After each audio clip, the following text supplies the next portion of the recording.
essencial ter um altar em casa? Você pode não ter um altar em casa, mas o altar na sua casa pode ser um grande aliado para conseguir materializar e manifestar o que você quer na sua vida. Porque ele pode ser muito poderoso a ponto de te ajudar a harmonizar a sua casa e conseguir algumas coisas bem específicas até na sua vida. Então, você pode não ter um altar na sua casa, mas é muito bom ter um altar. É um dos itens que eu digo sempre quando me perguntam se o que é que eu devo ter na minha casa para começar a harmonizar ela. Eu falo um deles, o altar.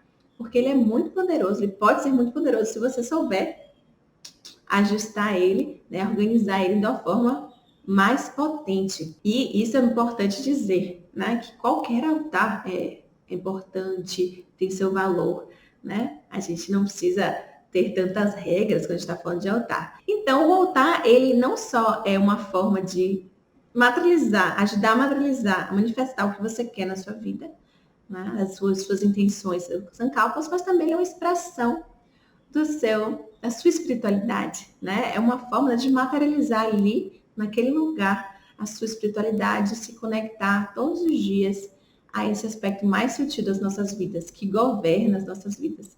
O Shri Shri Ravi Shankar diz que não é a matéria que governa a matéria, mas é o sutil que governa o mundo material. Então, tudo começa no não visto, no não manifesto, né? Então, você cuidar desse aspecto muito não palpável é uma coisa que a gente faz no Vastu Shastra. E o altar tem esse cuidado de ajudar você no seu sankalpas. Sankalpas são intenções, né? É uma palavra que chegaria mais perto em sânscrito, uma palavra em sânscrito, sankalpa. Intenções que você coloca ali e você pode manifestar de forma mais, digamos assim, eficaz. E o altar pode te ajudar muito nisso, tá? Então, cuidar desse aspecto sutil da casa, da sua vida, é muito importante, pode ser muito importante. A gente passa muito tempo cuidando da matéria, e o altar é uma forma de a gente cuidar desse aspecto sutil também, tá? Tanto que é tão importante o altar na arquitetura védica, que as pessoas, geralmente na Índia, né, nas casas tradicionais indianas, tem o quarto do puja, que a gente chama. Puja significa aquilo que nasce da gratidão. É também um ato, né? Uma forma, um ritual. Geralmente pode ser de gratidão. Tem vários tipos de puja. Então, o quarto do puja é o quarto onde acontecem esses rituais. Então, sempre relacionados ao altar. Então, é o lugar onde tem o altar. Então, numa casa indiana tradicional, por exemplo, você vai ter um quarto só para isso. Imaginação. É linda, né? Nos projetos também que a gente faz, muitas vezes a gente tem um quarto separado para as práticas espirituais, que pode ser aquele quarto. Pode ser o escritório, o cantinho da leitura, pode ser um lugar para o seu sadhana também, pode ser um lugar meio aberto também, né, com varandada, etc. E aí, algumas pessoas, quando estão montando altar, cometem alguns erros. O primeiro erro é onde colocar o altar, né? Algumas vezes, algumas pessoas misturam as energias, né, e colocam, por exemplo, o altar no quarto.